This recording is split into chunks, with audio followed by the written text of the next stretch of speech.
Rasulullah sallallahu alaihi wasallam, bahkan untuk seluruh alam semesta. Barakallahu fikum wa jazakumullahu khaira. Semoga Allah menjaga kita semuanya. Allah memberikan kelapangan kepada kita dan Allah memberikan keberkahan terhadap kehidupan, keluarga dan harta kita. Jazakumullahu khaira.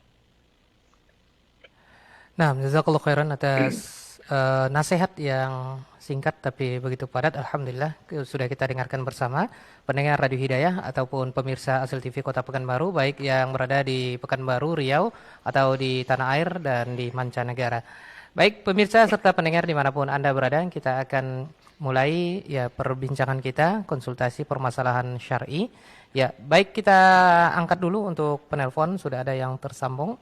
Kita sapa untuk penelpon yang pertama. Assalamualaikum. Waalaikumsalam. Dengan siapa? Di mana Ibu? Saya Bu Ummu Kulsum di Rumbai, Ustaz. Ummu Kulsum di Rumbai Pekanbaru ya? Iya. Baik, silakan Ummu Kulsum. Assalamualaikum, Ustaz. Waalaikumsalam warahmatullahi wabarakatuh. Ustaz, saya mau tanya, yang ada di dalam doa zikir pagi dan petang itu yang artinya ini, Ustaz, kami berlindung kepada Allah daripada sifat malas dan kejelekan di hari tua. Yang saya tanyakan itu, yang kejelekan di hari tua itu seperti apa, Ustaz? Nah, itu demikian pertanyaan saya, Ustaz. Jazakallahu khairan katsiran. Assalamualaikum warahmatullahi wabarakatuh.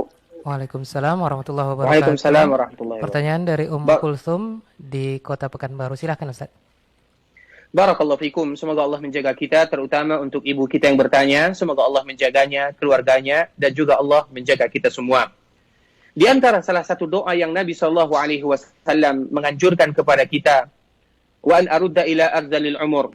Yang ini juga Allah Subhanahu wa taala sebutkan di dalam Al-Qur'an surah Al-Hajj, yaitu kita bermohon kepada Allah bahwa kita tidak diberikan kejelekan di mana kita dikembalikan kepada seburuk-buruk atau arzalil umur. Maksud arzalil umur itu adalah bukan karena umurnya buruk, namun berbicara tentang keadaan. Karena semakin kita tua, semakin Allah memberikan kepada kita umur yang panjang, maka nikmat semakin Allah Subhanahu wa taala mencabut sedikit demi sedikit. Allah Subhanahu wa taala menyebutkan di dalam surah Yasin, "Wa man nu'ammirhu nunakkishu fil khalqi." Wa man nu'ammirhu nunakkishu fil khalqi. Barang siapa yang kami berikan kepada mereka umur panjang, maka kami pun akan memberikan kekurangan kepada mereka dalam bentuk penciptaan. Jadi, maksud daripada Al-Qur'an ataupun hadis Nabi sallallahu alaihi wasallam ada tentang fisik, bukan tentang keimanan.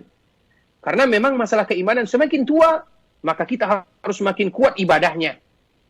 Semakin tua, maka Allah Subhanahu wa taala akan memberikan keberkahan yang lebih daripada yang lainnya. Namun Allah berbicara dan Nabi berbicara tentang keadaan. Apa maksud keadaan? Bisa jadi keadaan kita yang tadinya kuat untuk bisa melihat, sekarang sudah mulai memakai kacamata. Yang tadinya pendengaran masih jelas, sekarang sudah mulai sedikit tidak jelas. Begitu juga dengan fisik yang lainnya. Tadi kekuatan yang masih kuat, sekarang tidak kuat lagi. Nah, sampai pada puncaknya, yaitu ketika seseorang sama dengan ketika mereka bayi. Apa maknanya? Kita lihat anak kecil. Anak kecil, dia tidak bisa berdiri sendiri. Yang memandikan orang lain, yang memberikan pakaian orang lain, yang membersihkan kotoran orang lain. Begitu juga dengan yang sudah tua. Ketika semakin tua, maka kita akan kembali seperti umur kita di waktu kita kecil. Nah, kita bermohon kepada Allah Subhanahu wa taala, semoga Allah menjaga kita di masa tua. Dan juga salah satu keadaan yang kedua adalah al-haram. Itu maksudnya adalah penyakit pikun. Makanya Nabi sallallahu alaihi wasallam mengajarkan kepada kita untuk senantiasa berdoa minal haram, yaitu dari penyakit pikun. Sehingga ikhwatul Islam rahimani wa rahimakumullah, yang kita harapkan kepada Allah agar Allah senantiasa memberikan kepada kita kekuatan untuk beribadah kepada Allah. Kemudian agar Allah menjauhkan kita dari penyakit pikun. Dan juga kita berharap kepada Allah, semakin kita tua, Allah memberikan kepada kita tidak seperti yang tadi kita sebutkan. Namun kalau seandainya diberikan, maka kita senantiasa berlindung kepada Allah Subhanahu wa taala. Itulah yang dimaksud dari hadis Nabi sallallahu alaihi wasallam, dan semoga Allah menjaga kita. Barakallahu fikum wa jazakumullahu khairan. Ya, jazakallahu khairan atas nasihat dari Ustaz. Pertanyaan yang bagus dari Ibu Ummu Kulsum tadi di Rumbai Pekanbaru. Riau.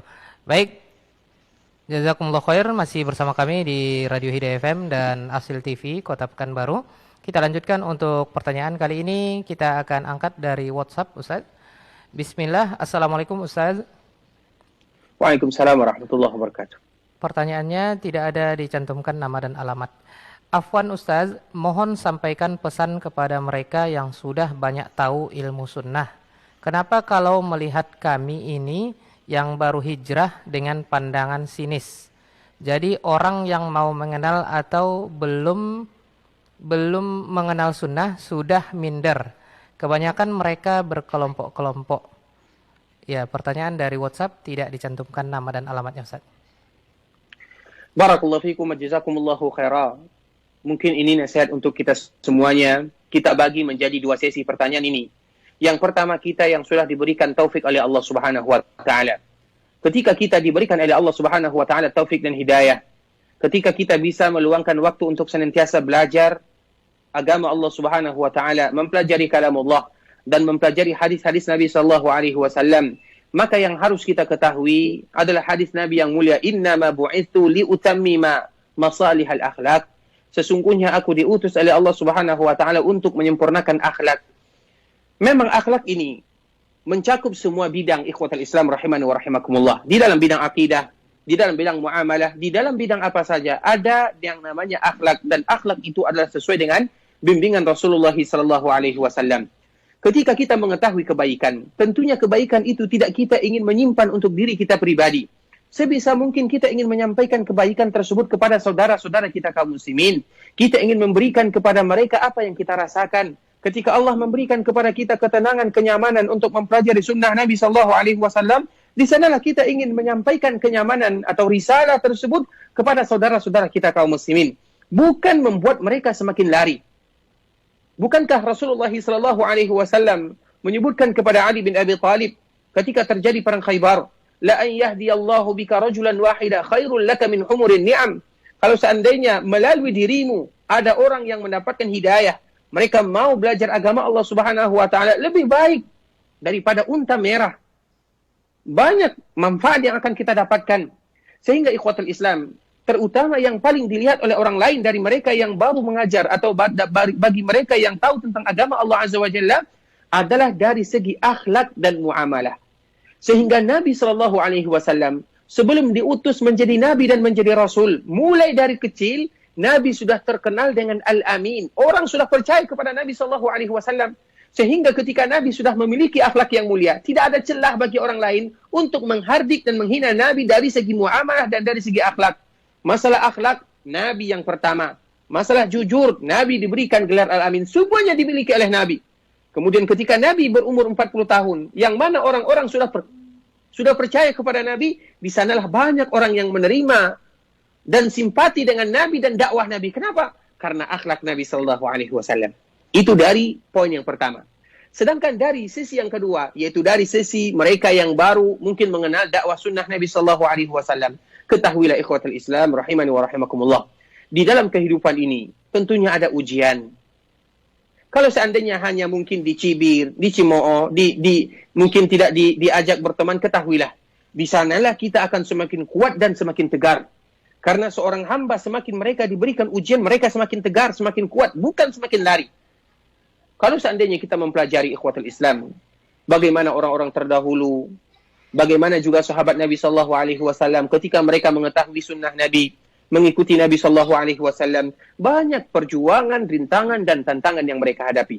Oleh karenanya ikhwatul Islam, dari sini kita menyebutkan dari dua segi. Yang pertama, mereka yang sudah mengetahui, yang sudah lama belajar, tentunya semakin mulia akhlaknya. Karena tujuan daripada belajar agama adalah diamalkan.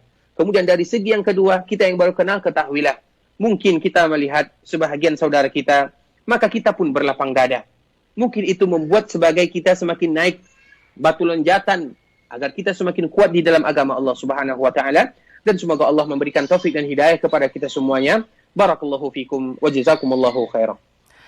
Ya, wa jazakallahu khairan atas jawaban dan penjelasan dari Ustaz.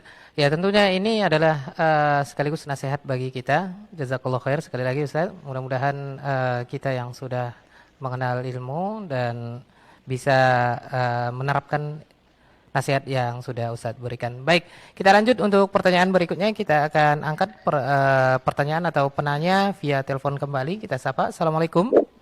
Waalaikumsalam warahmatullah. Dengan siapa di mana, Bapak? Dari hamba Allah Ustaz di air tiris. Oh, hamba Allah di air tiris Kampar ya. Baik, silakan Ya. Bapak. Ya, makasih Ustaz. Assalamualaikum Ustaz. Waalaikumsalam warahmatullahi wabarakatuh. Begini, Ustaz. Hayyakallah. Tadi kalau saya tidak salah dengar, itu Ustaz mengatakan salah satunya Nabi berdoa itu langsung dikabulkan oleh Allah Ta'ala, seperti Nabi Yunus tadi kan. Cuman butuh beberapa waktu atau mungkin beberapa hari, saya nggak tahu, langsung doa ini dikabulkan, dikeluarkan dari perut ikan oleh Allah Ta'ala. Sementara ada orang yang udah berdoa lama Ustaz, dari 15 tahun, hampir 20 tahun, tapi kayak belum dikabulkan juga Ustaz. Ini ada apa ini Ustaz? Apa rahasia ini Ustaz? Itu aja Ustaz. Terima kasih Ustaz. Jazakallahu khairan. Barakallahu fikum, barakallahu fikum. Baik, silakan Ustadz dari kampung halaman Ustadz, tafadhol. Barakallahu fikum wa jazakumullahu khairan. Ikhwatul Islam rahimani wa rahimakumullah. Ketika kita berdoa kepada Allah Subhanahu wa taala, poin yang pertama yang harus kita ketahui, setiap doa yang dipanjatkan oleh seorang hamba kepada Allah Subhanahu wa taala pasti dikabulkan oleh Allah. Itu janji daripada Allah Subhanahu wa taala. Hanya saja cara Allah mengabulkan berbeda-beda. Ada seseorang yang langsung dikabulkan oleh Allah Subhanahu wa taala sesuai dengan apa yang dia minta. Seperti misalnya, ya Allah, berikan kepadaku, mudahkan kepadaku mendapatkan rezekimu. Maka Allah langsung memberikan kepadanya rezeki. Itu cara Allah mengabulkan yang pertama. Kemudian cara Allah mengabulkan yang kedua, Allah ganti doanya dengan yang serupa. Seperti misalnya, ya Allah, berikan kepadaku, mudahkan kepadaku untuk mendapatkan rezeki. Maka Allah memberikan kepadanya kesehatan. Seperti di zaman sekarang ini, banyak orang yang terkena corona, namun Allah selamatkan dia. Itu cara Allah mengganti doa hambanya. Allah ganti dengan yang serupa, yang setimpal, namun dengan bentuk yang lain. Misalnya, ya Allah, berikan kepadaku keturunan, namun tidak kunjung datang keturunan yang dia minta. Bisa jadi Allah Subhanahu wa taala mengganti dengan yang lain. Banyak cara Allah mengganti dengan keadaan yang lain. Allah selamatkan dia, Allah mudahkan urusannya, Allah berikan kepadanya kesegaran di dalam kehidupan. Intinya Allah mengganti doa tersebut dengan cara yang lain. Kemudian yang ketiga, kalau seandainya yang pertama tidak juga, yang kedua juga tidak, tinggal yang ketiga, Allah simpan doa hamba tersebut sehingga doanya terkumpul di hari kiamat nanti, dan doanya inilah yang akan diberikan penyelamatan, atau doa inilah yang akan menyelamatkan dirinya dari kesalahan-kesalahan yang mungkin pernah dia lakukan. Jadi masalah mengabulkan doa, Allah pasti mengabulkan doa seorang hamba. Namun bagaimana caranya, tinggal caranya sebagaimana tadi yang telah kita sebutkan. Kemudian poin yang selanjutnya, ikhwatul Islam rahimani wa rahimakumullah, Nabi SAW menyebutkan ada beberapa hal yang mungkin doa tersebut, karena doa semuanya pasti dikabulkan. Hanya saja ada kadang-kadang keadaan yang tidak menyebabkan doa kita tidak terangkat oleh Allah Subhanahu wa taala. Kita berdoa siang dan malam, namun doa itu tidak sampai kecuali di atas kepala kita saja. Kenapa? Maka di sini kita harus kembali kepada diri kita. Bisa jadi yang pertama, kita isti'jal. Rasulullah SAW menyebutkan, doa senantiasa dikabulkan oleh Allah selama seorang hamba mereka tidak bersegera atau beristi'jal. Apa maksud beristi'jal? Dia mengatakan, ya Allah, da'autu, walam yustajabu alaih. Saya senantiasa berdoa, namun tidak dikabulkan. Itu namanya isti'jal. Karena pengkabulan doa dari Allah adalah kemurahan. Kalau seandainya kita berandai-andai, kalau seandainya Allah tidak mengabulkan, maka Allah tidak akan melakukan kezaliman terhadap kita. Sehingga kita tidak boleh, kenapa belum dikabulkan? Karena Nabi SAW menyebutkan. Kemudian bisa jadi, kita berdoa kepada Allah Subhanahu wa taala tidak terlalu serius. Sehingga Rasulullah SAW menyebutkan Allah tidak akan pernah menerima doa dari hati yang lahin ghafil, dari hati yang lalai, dari hati yang tidak serius. Betapa banyak di antara kaum muslimin yang mungkin dia berdoa, namun matanya ke arah kanan, ke arah kiri. Betapa banyak di antara manusia yang mengucapkan doa dengan mulutnya, namun hatinya berbicara yang lain. Allah tidak menerima doa yang seperti ini, kata Rasulullah SAW. Begitu juga, poin yang selanjutnya, mungkin di antara salah satu yang akan menyebabkan doa kita terhalangi, yaitu ketika kita berdoa kepada Allah, namun kita melakukan kezaliman, terutama memutuskan tali silaturahim. Mungkin orang tua kita yang kita buat hatinya sakit. Mungkin saudara kita yang kita putuskan hubungan dengannya. Mungkin saudari kita. Dan yang lain sebagainya. Rahim kita, lihat rahim kita, mana mereka? Mereka yang memutuskan tali silaturahim. Bagaimana Allah akan mengangkat doanya? Karena Rasulullah SAW pernah menyebutkan ibadah apa saja. Dan diantaranya adalah ibadah doa. Yang dilantunkan oleh mereka yang memutuskan tali silaturahim, maka tidak akan sampai sejengkal dari kepalanya diangkat oleh Allah. Maksudnya apa? Tidak sampai kepada Allah. Sampai hanya di atas kepalanya saja. Kalau seandainya memutuskan tali silaturahim. Kemudian begitu juga ikhwatul Islam rahimani wa rahimakumullah. Adab-adab di dalam berdoa. Yaitu ketika seseorang berdoa namun dia tidak membuka doanya dengan berselawat kepada Rasulullah SAW. Tidak memuji Allah dan tidak berselawat kepada Rasulullah. Atau juga tidak menutup doanya dengan berselawat kepada Rasulullah SAW. Intinya, kita kembalikan kepada poin yang pertama, seluruh doa pasti akan dikabulkan. Namun berbeda cara mengkabulkan doa tersebut. Selama kita tidak melakukan hal-hal yang akan menghalangi doa itu, dan semoga Allah mengabulkan doa kita. Terutama ketika kita mencari waktu-waktu yang terindah. Makanya di sana ada namanya fikih di dalam berdoa. Kapan sih Allah mengabulkan doa? Kapan sih Allah memberikan waktu-waktu yang ijabah? Allah memberikan waktu yang ijabah sepertiga malam terakhir. Allah memberikan waktu yang ijabah ketika kita sujud, terutama di dalam solat-solat sunat. Allah memberikan waktu ijabah di antara azan dan iqamah. Allah memberikan waktu ijabah ketika kita tasyahud akhir. Kita cari momen-momen seperti ini. Ketahuilah.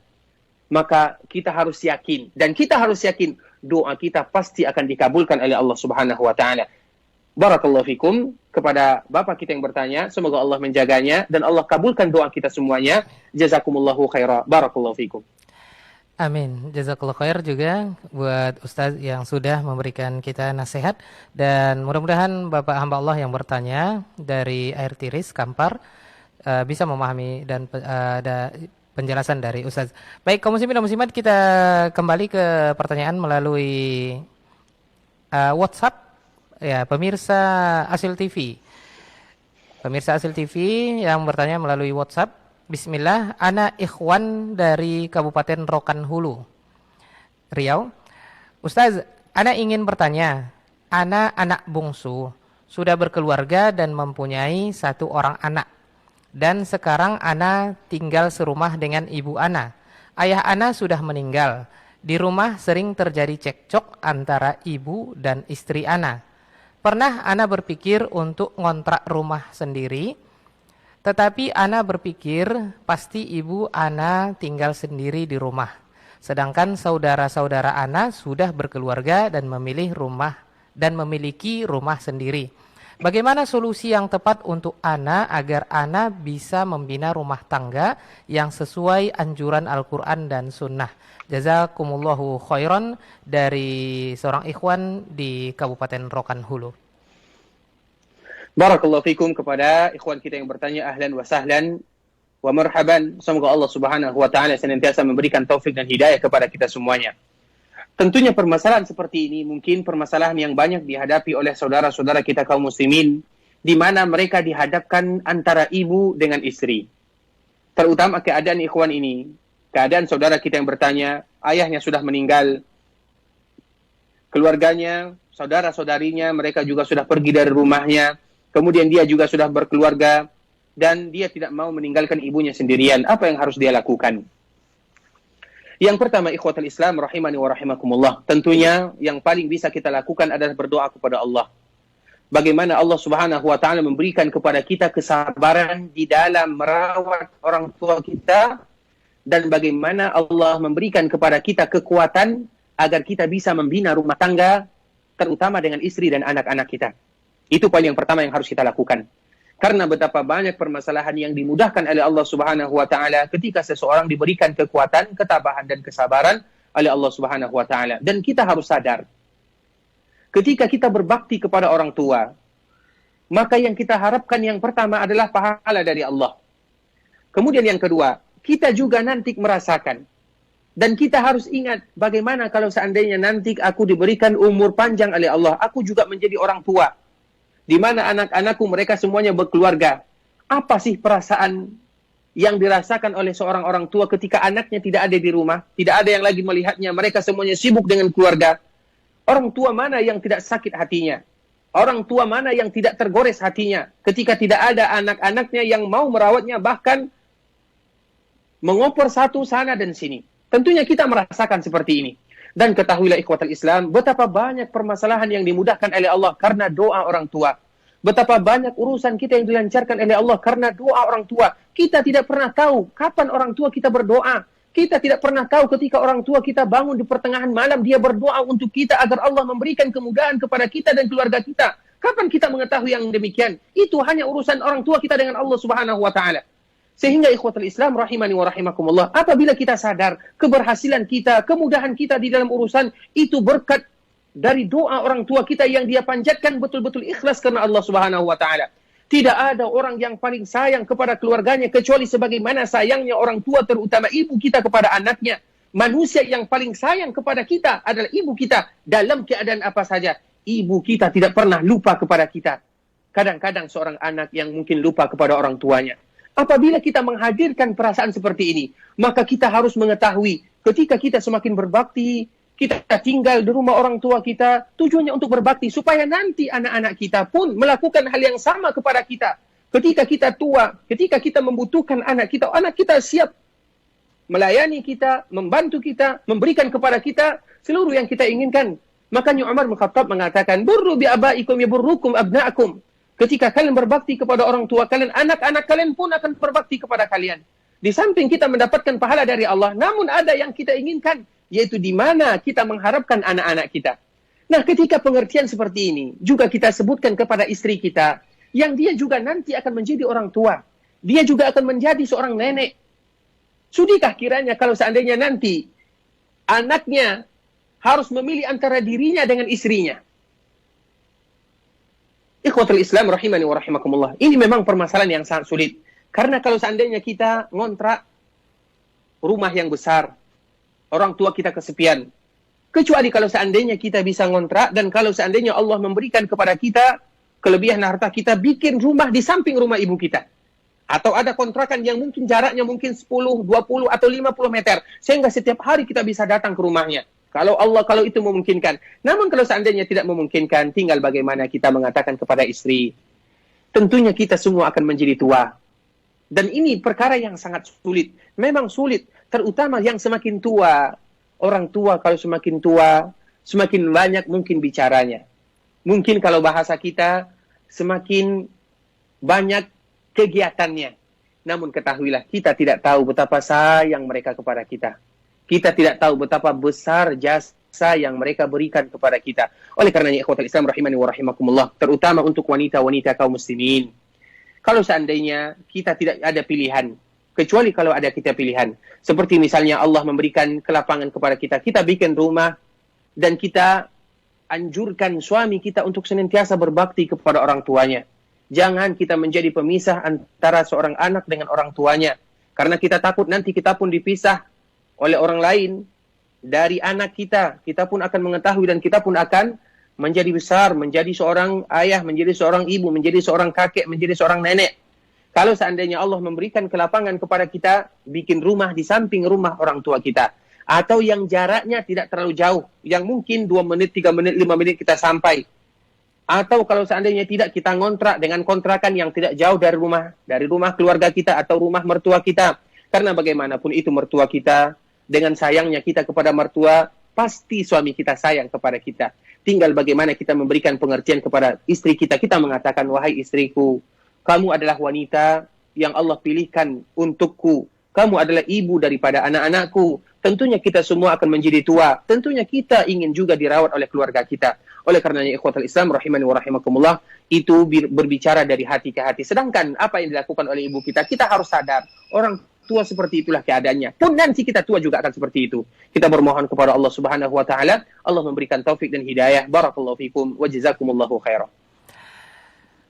Nah, jazakallahu khairan atas jawaban dan nasihat dari Ustaz. Ya, mudah-mudahan yang serupa dengan beliau, seorang ikhwan di Kabupaten Rokan Hulu yang bertanya, sebagai seorang anak dan sebagai seorang suami, mudah-mudahan bisa kita pahami jawaban dari Ustaz. Kita beralih ke pertanyaan berikutnya. Sudah ada yang tersambung melalui layanan interaktif telepon. Assalamualaikum. Waalaikumsalam warahmatullahi wabarakatuh. Dengan siapa Bapak? Di mana? Dari Abu Azam juga dari Kampar, air cerita tadi. Ya, Abu Adam di Kampar. Abu Azam. Abu Abu, Abu Agam.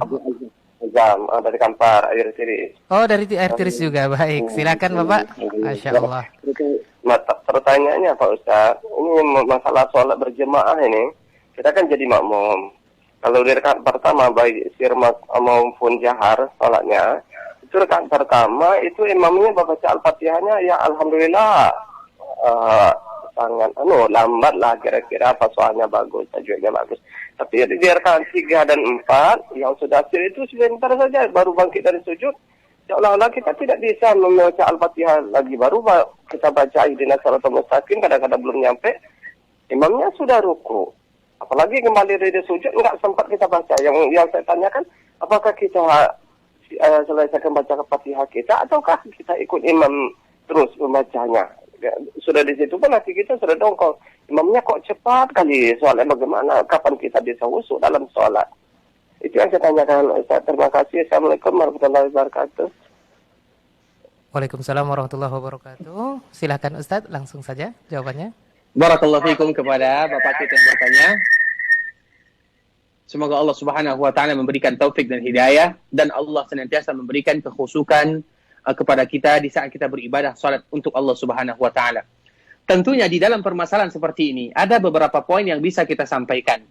Yang pertama, kalau seandainya kita kenal dengan imamnya, misalnya dia adalah saudara kita, atau dia adalah teman kita, atau dia adalah orang yang terbuka yang mungkin bisa menerima masukan, maka disinilah kita memberikan masukan sambil bercanda. Seperti misalnya sambil minum kopi, kita bercerita dengannya bagaimana sih misalnya kenapa terlalu cepat di dalam membaca Al-Fatihah atau di dalam ruku atau sujud. Mungkin kita bisa berbicara kalau seandainya bisa kita melakukan yang demikian. Sambil nongkrong, sambil ngobrol, dan yang lain sebagainya. Namun kalau seandainya tidak, ada beberapa pilihan yang bisa kita lakukan. Pilihan yang pertama, bisa jadi kita mencari masjid yang mungkin lebih tenang hati kita untuk melakukan ibadah salat. Terutama masjid yang mungkin lama bacaannya atau paslah bacaannya. Alhamdulillah di daerah kita, terutama di daerah kita Kampar Air Tiris, banyak rumah Allah Subhanahu wa taala. Mungkin kita mencari tempat yang mungkin agak sedikit lama bacaan imamnya, sehingga kita pun tidak sakit hati atau jengkel kepada imam tersebut. Sedangkan urusan imam kita tadi, walaupun itu di daerah kita, namun demi kekhusukan kita aman, salat mendapatkan kekhusyukan, hati kita pun tenang, dan kita pun tidak jengkel kepada saudara kita kaum muslimin. Itu kalau seandainya bisa. Kalau seandainya juga tidak bisa, maka kita tetap salat bersama imam tersebut, dan kalau kita tahu bacaannya cepat, maka kita pun mengikuti dan berusaha membaca dengan cepat selama bacaan tersebut betul. Terutama Al-Fatihah, karena itu adalah rukun. Sedangkan masalah sujud dan rukuknya, kita tahu, bacaan sujud, Subhana Rabbil A'la, 3 kali. Bacaan ruku, Subhana Rabbil Azim. Kadar wajib membaca ruku dan sujud tersebut, kadar wajib. Ini kalau seandainya imamnya cepat, apabila terbacakan oleh kita 1 kali, Subhana Rabbil A'la, maka selesai kewajiban kita untuk melakukan wajib-wajib yang ada di dalam salat, yaitu wajib yang ada di dalam sujud, membaca bacaan sujud. Kalau seandainya betul-betul tidak bisa kecuali 1 saja, maka sudah cukup. Berarti salat kita sudah sah. Walaupun mungkin hati kita tidak tenang, walaupun kita ingin membaca 3 kali, namun karena keadaan. Begitu juga dengan Al-Fatihah, kita berusaha mengejar. Karena nanti, apabila kita misalnya masih ihdinas siratal mustaqim, seperti tadi yang ditanyakan, dan bacaan kita ingin khusyuk, sedangkan imam cepat, belum lagi kita selesai membaca Al-Fatihah, dia sudah i'tidal. Sehingga kita banyak ketinggalan. Maka yang harus kita lakukan adalah berusaha agak mempercepat bacaan kita dan dilatih bacaan tersebut. Kalau seandainya kita bisa. Namun kalau untuk lebih aman, lebih tenang, kita mencari masjid yang lain yang mungkin kita lebih aman dan nyaman di sana. Sehingga aman kita untuk melaksanakan ibadah salat, hati kita pun tenang, dan kita pun tidak memikirkan kesalahan imam. Karena bagaimanapun kalau kita ikut dengan imam yang tadi disebutkan, maka hati kita akan terpaut kepada imam tersebut. Oleh karenanya, mungkin ini solusi yang bisa kita sebutkan, namun semoga Allah menjaga kita, terlepas daripada solusi yang pertama. Kalau seandainya Allah memberikan taufik kepada kita, kita datang kepada imam tersebut. Kita berbicara, mungkin bercerita ukhuwah, sambil mungkin bertamu dan yang lain sebagainya. Semoga Allah menjaga kita, memberikan senantiasa kekhusyukan kepada kita di dalam ibadah salat, dan Allah menjaga kita, menjaga keluarga kita, menjaga saudara kita kaum muslimin. Barakallahu fikum wa jazakumullahu khairah. Nah, jazakallahu khairan atas jawaban dan penjelasan dari Ustadz. Ya, pertanyaan dari Abu Adam tadi ya, kalau tidak salah dari Air Tiris Kampar. Ya, mudah-mudahan Abu Adam ada kesempatan sholat di belakang Ustadz Ariful, insyaallah, apabila beliau pulang kampung. Amin. Barakallahu fikum. Baik, kita akan lanjut untuk pertanyaan yang berikutnya dari interaktif lagi. Kita sapa. Assalamualaikum. Waalaikumsalam. Dengan siapa Bapak, di mana? Hamba Allah di Pekanbaru, Ustaz. Baik, silakan Bapak untuk pertanyaannya. Ya, Assalamualaikum, Ustaz. Waalaikumsalam warahmatullahi wabarakatuh. Ya, mau bertanya, Ustaz, apakah ada kewajiban kita untuk tetap memberikan nafkah kepada istri kita yang sudah kita cerai, Ustaz? Kita sama istri itu nggak punya anak, Ustaz. Tidak mempunyai anak. Itu saja, Ustaz. Jazakallahu khairan. Wassalamualaikum warahmatullahi wabarakatuh. Waalaikumsalam warahmatullahi wabarakatuh. Silakan Ustaz untuk jawabannya. Barakallahu fikum wa jazakumullahu khaira. Semoga Allah Subhanahu wa taala menjaga kita semuanya. Secara kewajiban, kalau seandainya kita bercerai dengan istri kita dan kita belum diberikan karunia keturunan oleh Allah Subhanahu wa taala, secara syariat maka tidak ada kewajiban bagi kita untuk memberikan kepada mereka nafkah sebagaimana yang sebelumnya kita memberikan. Dan kewajiban istri tersebut dipulangkan kepada keluarganya, kepada walinya, baik itu orang tuanya kalau seandainya masih memiliki orang tua, atau saudara-saudaranya kalau seandainya masih memiliki saudara-saudara. Namun ingatlah apa yang disebutkan oleh Allah Subhanahu wa taala di dalam Al-Qur'an surah Al-Baqarah, terutama yang bercerita tentang suami dan istri. Allah Subhanahu wa taala mengingatkan kepada kita semuanya, wala tansaul fadla bainakum. Jangan pernah kalian melupakan keutamaan antara satu dengan yang lain. Kita harus ingat, mungkin dulu kita pernah bersama dengannya. Kita pernah menjalin hubungan dengannya. Kita pernah serumah dengannya. Kalau seandainya keadaan dia sangat membutuhkan bantuan kita, maka wala tansaul fadla bainakum. Jangan pernah kalian lupakan keutamaan-keutamaan satu sama lain. Dulu kita mendapatkan manfaat darinya, sebagaimana dia juga mendapatkan manfaat dari kita. Kalau seandainya dia membutuhkan, seperti misalnya fakira, miskina, misalnya tidak ada yang memberikan nafkah kepadanya, tentunya kita sebagai seorang muslim tidak putus hubungan kita sebagai sesama muslim. Walaupun kita putus hubungan secara pernikahan, namun dia tetap saudari kita kaum muslimat, dan dia terhitung sebagai seorang janda kaum muslimin.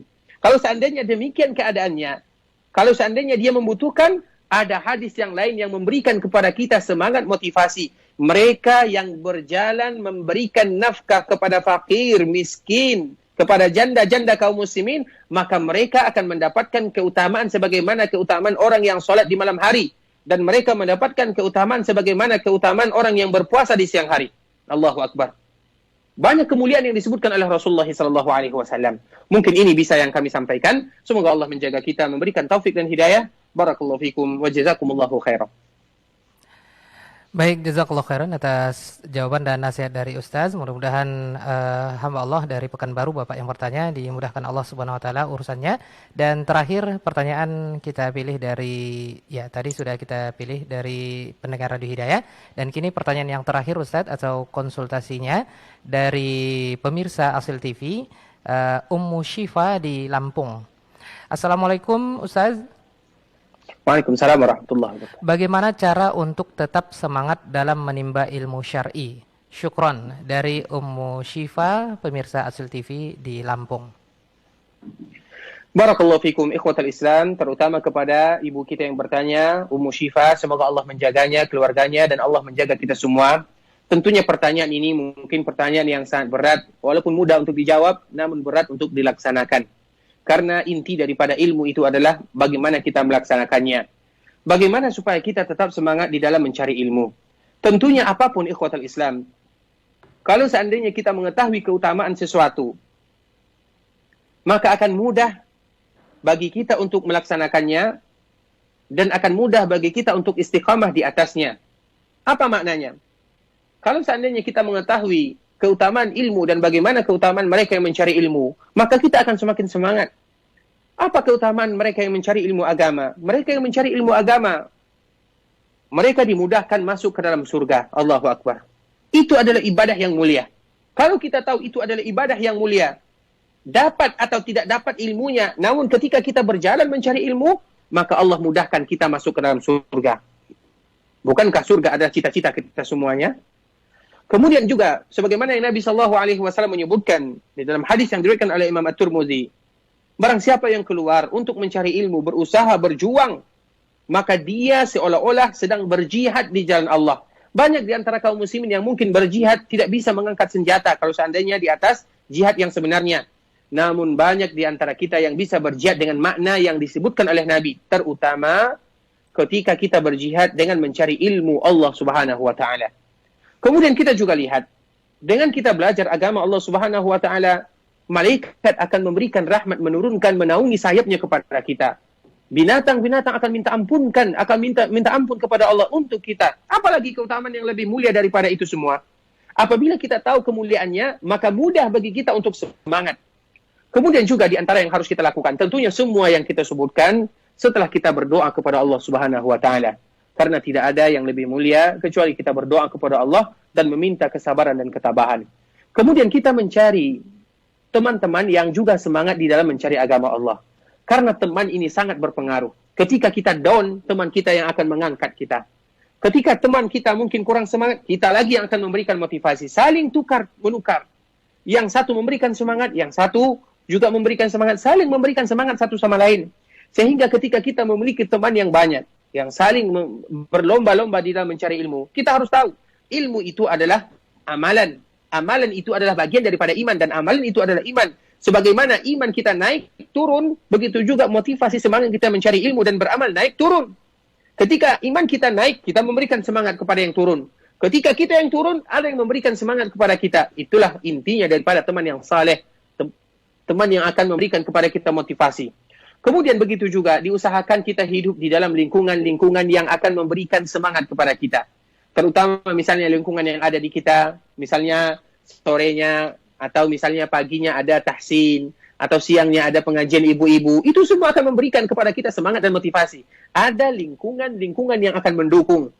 Kemudian juga yang harus kita lakukan, kita lihat bagaimana Nabi SAW mengkabarkan terutama sahabat-sahabat yang mulia, bagaimana mereka mencari ilmu, bagaimana juga para ulama mencari ilmu. Banyak di antara mereka yang mencari ilmu ketika mereka sudah tua, banyak di antara mereka yang diberikan kemuliaan oleh Allah Subhanahu wa taala, terutama kepada seorang wanita yang mungkin mereka disibukkan dengan mengurus suami, mengurus anak, mengurus rumah tangga. Kita melihat cerita-cerita, terutama banyak kita mendengar ada seorang wanita yang berasal dari Jazair, ada seorang wanita yang berasal dari Tunis. Ketika dia masih muda, dia belum bisa mengurus, dia belum bisa untuk mencari ilmu sebanyak-banyaknya. Namun dikala dia sudah tua, terutama ketika seorang wanita sudah besar anak-anaknya dan dia sudah terputus haidnya, di sanalah dia mulai menstar untuk mencari agama Allah, terutama untuk menghafal Al-Quran. Kami pernah mendengar ada seorang ibu-ibu yang dia mulai menghafal Quran ketika umurnya 60 tahun. Karena mungkin di umur 60 tahun ini dia tidak disibukkan sebagaimana sibuknya dia ketika muda. Sampai dia diberikan oleh Allah taufik dan hidayah, umur panjang sampai umurnya 80 tahun. Di umur 80 tahun inilah dia mengkhatamkan hafalan Al-Quran. Tidak ada kata terlambat. Tidak ada kata terlambat. Oleh karenanya ikhwatul Islam, itu semua diberikan kepada kita atau dikembalikan kepada kesempatan kita, karena setiap kita memiliki kesempatan yang berbeda-beda. Intinya semoga Allah menjaga kita, memberikan taufik dan hidayah. Barakallahu fikum wa jazakumullahu khairan. Nah, jazakallahu khairan, motivasi yang luar biasa buat para ibu-ibu ya, khususnya buat Ummu Syifa di Lampung, pemirsa Asil TV, dan kaum muslimin dan muslimat. Mungkin jawaban yang tadi sebagai nasihat penutup kita, karena kurang lebih 1 atau 2 menit lagi kita akan memasuki waktu untuk menunaikan ibadah sholat fardu asar di Kota Pekanbaru, Kampar dan sekitarnya. Jazakallahu khair kita ucapkan kepada guru kita, semoga Allah Subhanahu wa taala membalas kebaikan beliau, ilmu beliau semoga diberkahi, dan mudah-mudahan juga bisa ya sesekali kembali ke tanah air memberikan ilmunya di negeri kita yang kita cintai ini. Baik, mohon maaf ada segala kesalahan dan kekurangan kami Ustaz. Jazakallahu khair wa barakallahu fiik Ustaz. Kita tutup dengan doa kafaratul majelis. Subhanakallahumma wa bihamdik asyhadu an la ilaha illa anta astaghfiruka wa atubu ilaik. Assalamualaikum warahmatullahi wabarakatuh Ustaz. Waalaikumsalam warahmatullahi. Baik, pendengar Radio Hidayah dan pemirsa Asil TV.